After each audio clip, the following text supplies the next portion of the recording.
Olá pessoal, hoje vamos contar uma história muito intrigante de uma das maiores serial killers que se tem notícia.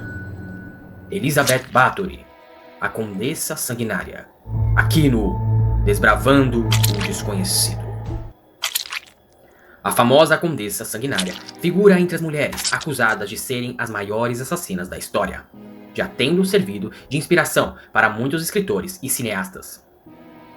Sua imagem é pejorativamente associada à de uma pessoa obcecada pela juventude, a ponto de se banhar em sangue para preservar a própria beleza, numa época em que era comum a nobreza castigar a criadagem desobediente. Elizabeth Bathory foi apontada como causadora da morte de diversas pessoas. As acusações de assassinato em torno dela aumentaram em uma ordem de investigação contra a mesma. Em 1610, um caderno de propriedade da nobre foi encontrado, contendo o nome de aproximadamente 650 vítimas.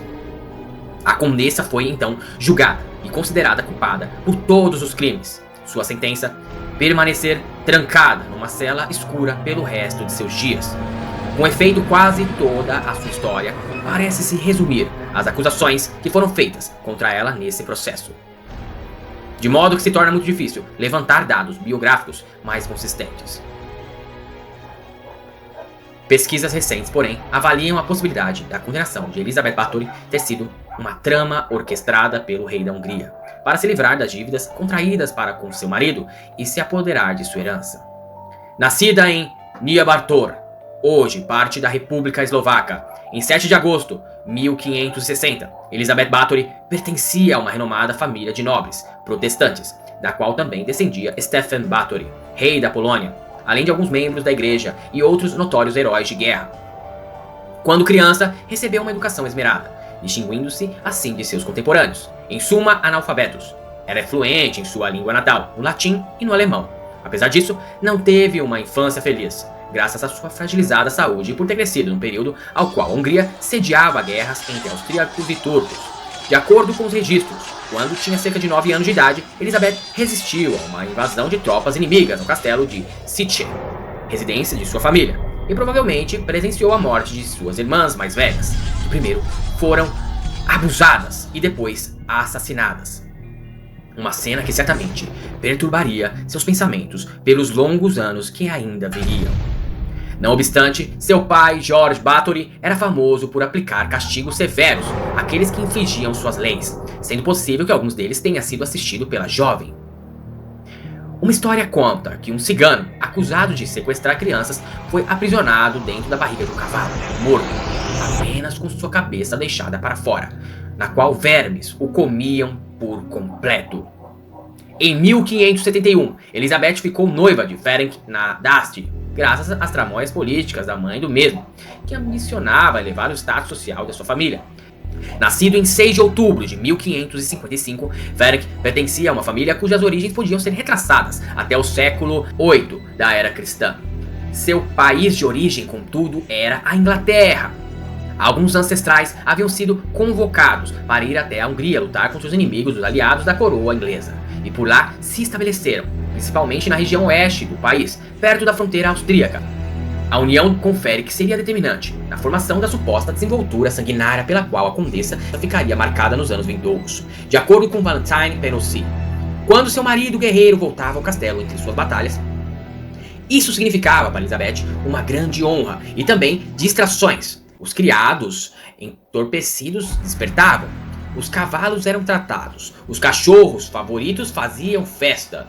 Nesta época em que ela ainda não tinha filhos, a condessa solitária fazia sua aparição. Jovem, muito pálida e muito ornada.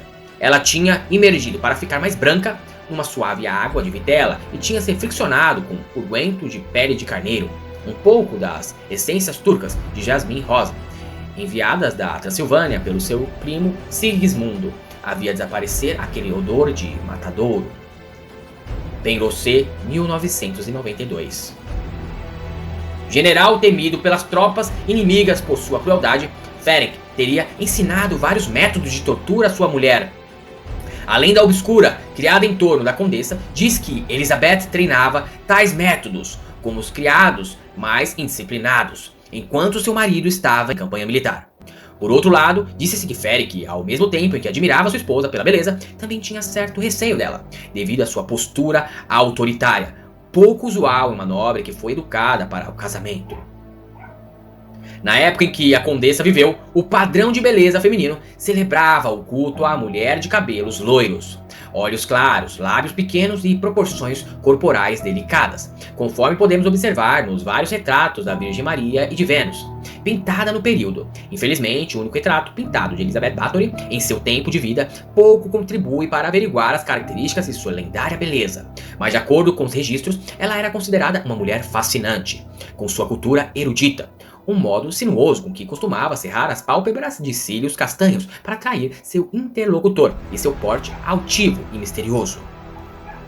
Tendo testemunhado verdadeiros horrores na infância e se casado por conveniência, não era de esperar que fosse uma mulher feliz.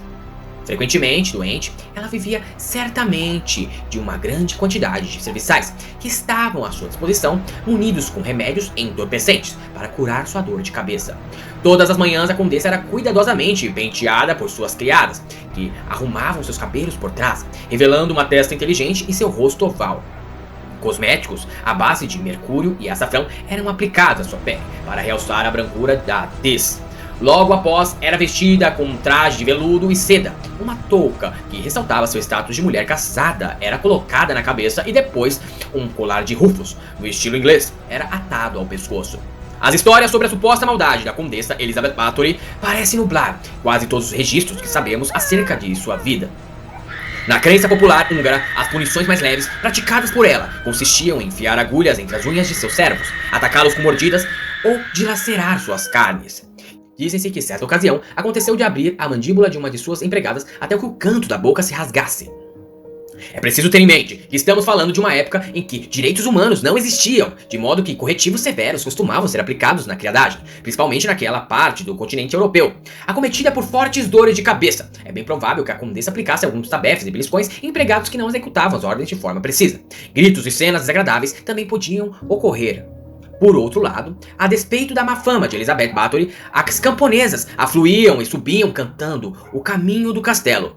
Eram moças muito jovens, na maioria bonitas, louras, com pele bronzeada, não sabendo nem mesmo assinar os seus nomes, supersticiosas e desajeitadas. A vida dessas jovens em casa, sobretudo nas cercanias de Setche, onde as pessoas eram ainda mais estúpidas do que nos outros lugares, era menos invejável do que a vida dos bois de seus pais. Ushvari Janus, o criado de Elizabeth, não tinha nenhuma dificuldade em trazê-las das aldeias vizinhas para fazê-las entrar para o serviço de Castellan do Nitra. Bastava prometer às suas mães uma saia nova ou uma pequena jaqueta. Penrose, 1992. Entretanto, a mesma criadagem que afluía para o castelo de Setche começou a espalhar histórias de supostas maldades e violência de sua senhora. Numa época em que era costume entre os nobres castigarem sua criadagem, Elizabeth ganhou fama de ser a mais severa dentre seus pares, chegando até mesmo a procurar, em certo grau, inventar motivos para exercer tais correções. Disse que sua sentença podia variar, até mesmo de acordo com as estações do ano. No inverno, ela ordenava que os desobedientes fossem despidos e jogados na neve para receberem banhos de água fria e morrerem congelados. No verão, ela os amarrava em árvores, com o corpo coberto de mel, para que os insetos devorassem-os ainda vivos. Todo esse folclore criado em torno da lenda da condessa sanguinária atravessou a espessura do tempo, de modo que hoje é muito difícil saber o que é de fato e o que é ficção em tais narrativas. Com efeito, muitos acreditam que, além de uma infância perturbada, a suposta maldade de Elizabeth também foi influenciada por alguns membros de sua família, embora não tão ilustres quanto os que foram citados anteriormente. É caso de seu irmão Stefan, que era alcoólatra e dotado de certo comportamento libertino, de seu tio, acusado de adesão às práticas da magia negra e do culto ao demônio, e de sua tia, Clara Bathory, conhecida por se divertir das formas mais exageradas com seus empregados. Esta última, por sua vez, estaria intimamente ligada à sua sobrinha. No processo difamatório movido contra Elizabeth, anos depois, foi dito que as duas mantinham um relacionamento que ia além dos laços fraternais. Alguns pesquisadores dão ênfase à hipótese de que Elizabeth e sua tia Clara mantinham um romance lésbico. Muitas pessoas que deviam dinheiro ao conde Nadasdi, incluindo nobres de outros países, começaram a espalhar boatos de que a condessa era uma mulher perversa e libertina. Opinião essa que constatava com outros relatos da época. Foi dito que quando Elizabeth deu à luz em 1585 a uma menina batizada, Diana, ela era uma boa mãe, atenciosa e carinhosa. Ela e Ferenc teriam mais duas filhas, Úrsula e Caterina, e em 1598 um menino chamado Paul.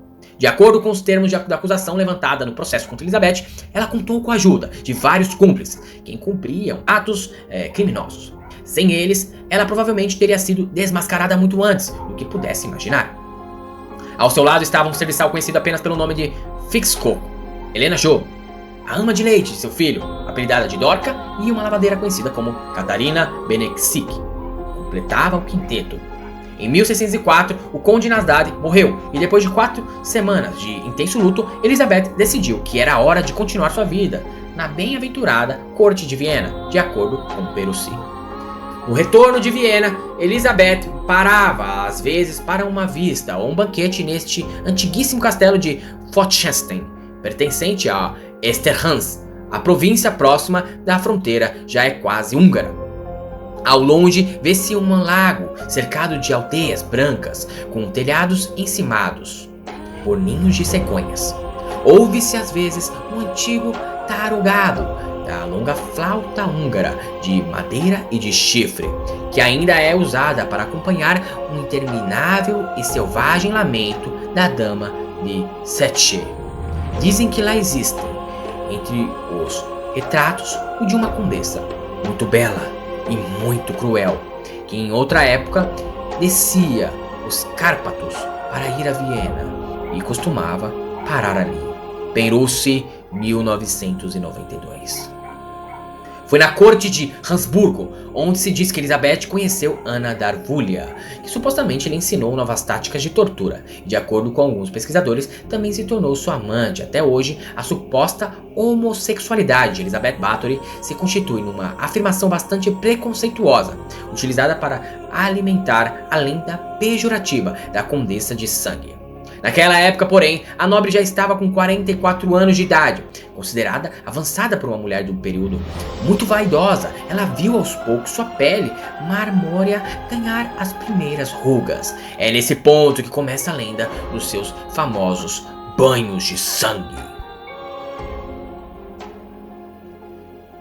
De uma infância marcada pela violência para um casamento arranjado, Elizabeth Bathory podia pelo menos se congratular de fato por ser uma bela mulher, com muitos atrativos que mais tarde seriam usados como desculpa pelas autoridades para explicar o porquê de camponeses locais procurarem emprego nos seus castelos. As criadas se sentiam particularmente interessadas pelas promessas de bons dotes de casamento que eram feitas às suas famílias. Aos bandos, elas afluíam ao castelo da condessa para servi-la em tudo o que fosse preciso. Porém, esse estado de encantamento não duraria para sempre.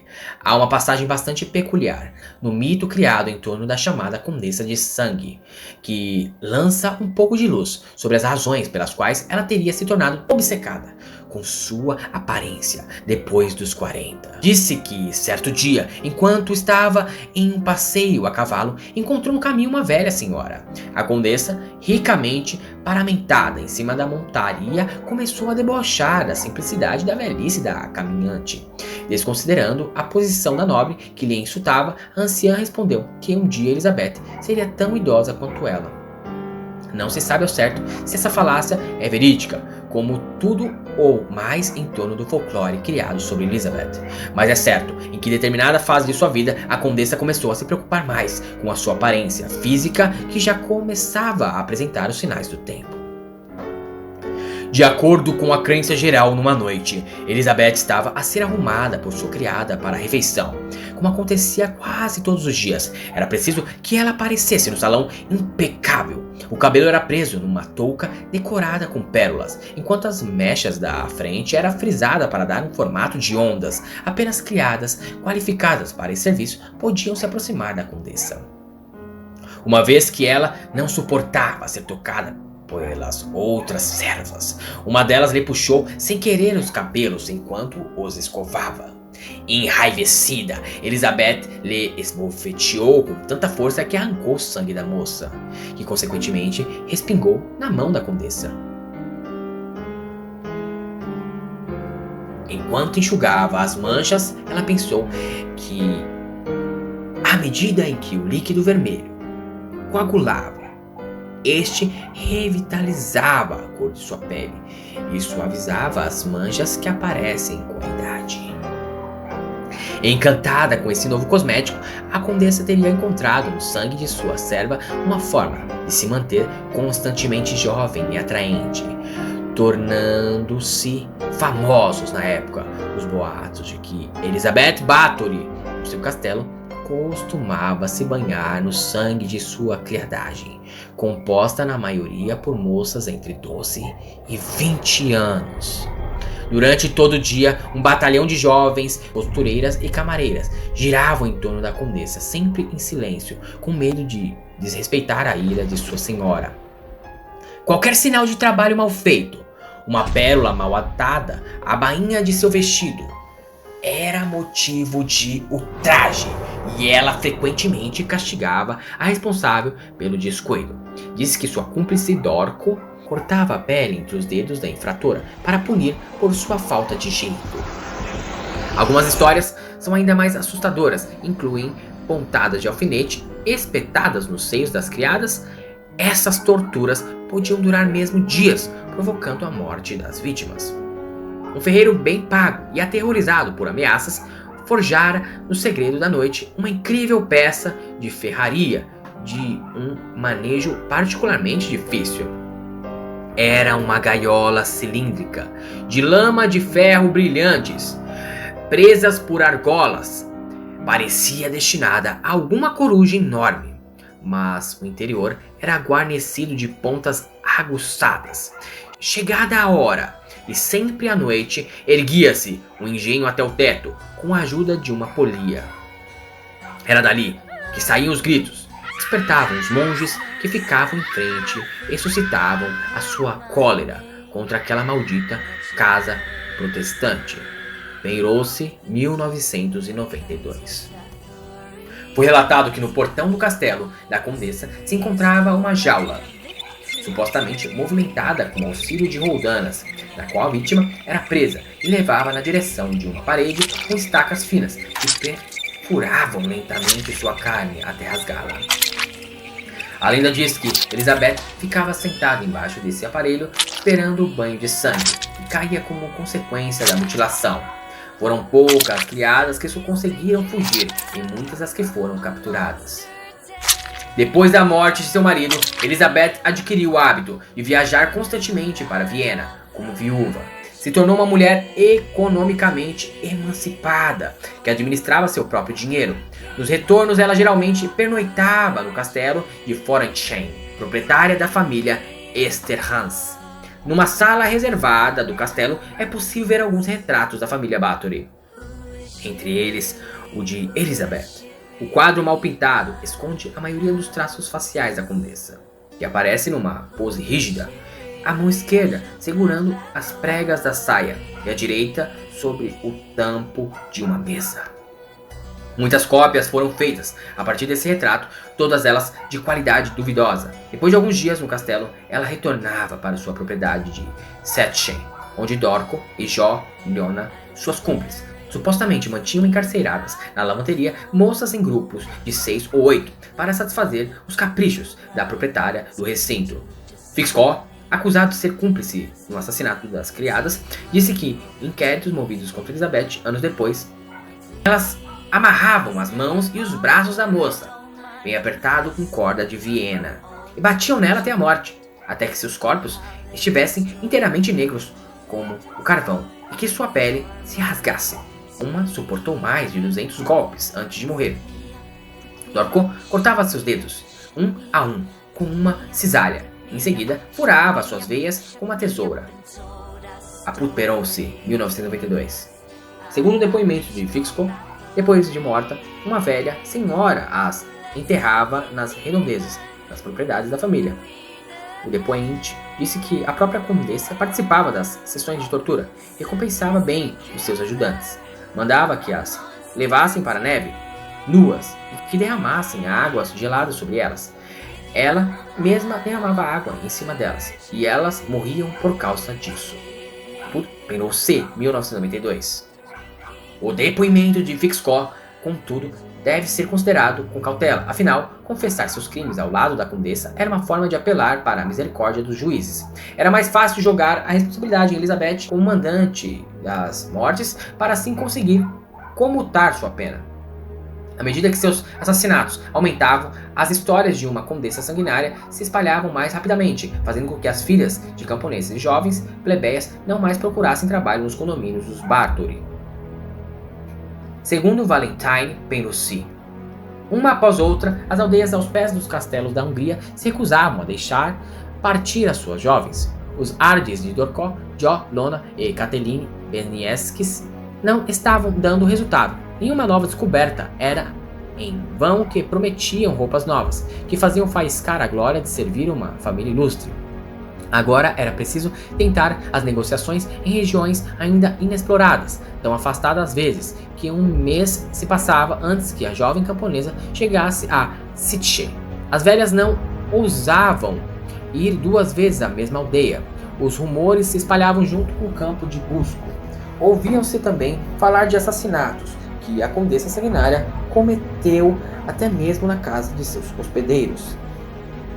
Para tentar acabar com boatos, Elizabeth Bathory tentava passar um ar de normalidade em seu castelo. As refeições e danças oferecidas a membros da região seguiam o seu curso normal. Sua filha mais velha, Ana, se casou em 1604, 5 meses depois da morte do pai, com o nobre Miklos String.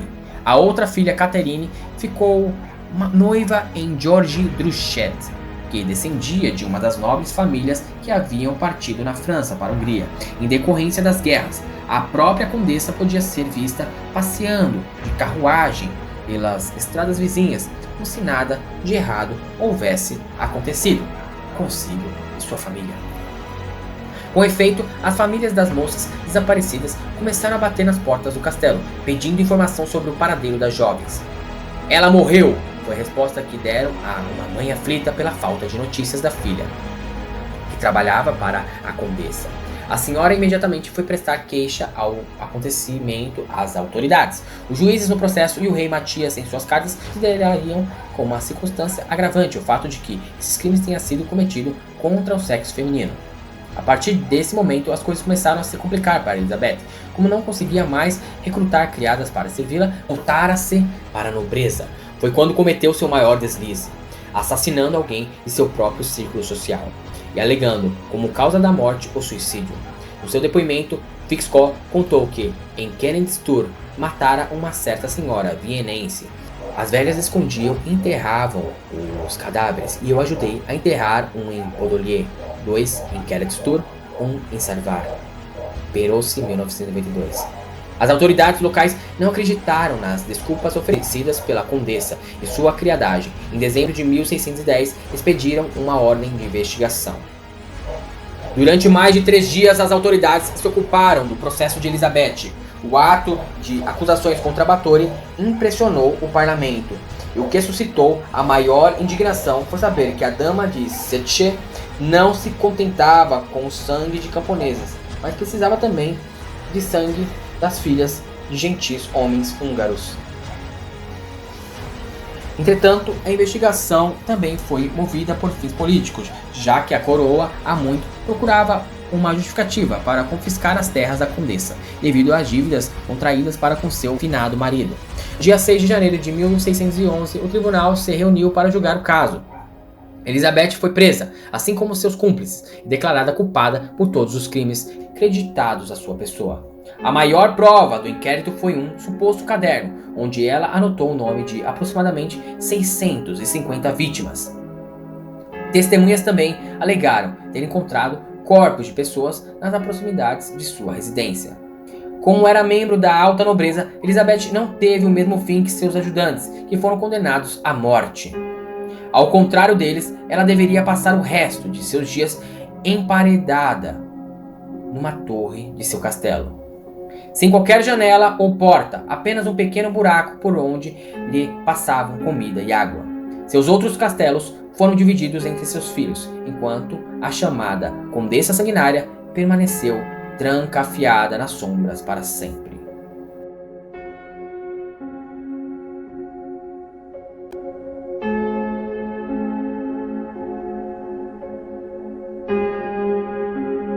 A Condessa Sangrenta permaneceu imóvel, pois sua prisão era um buraco na parede, onde havia apenas pequenas aberturas para ventilação e para a passagem de alimentos.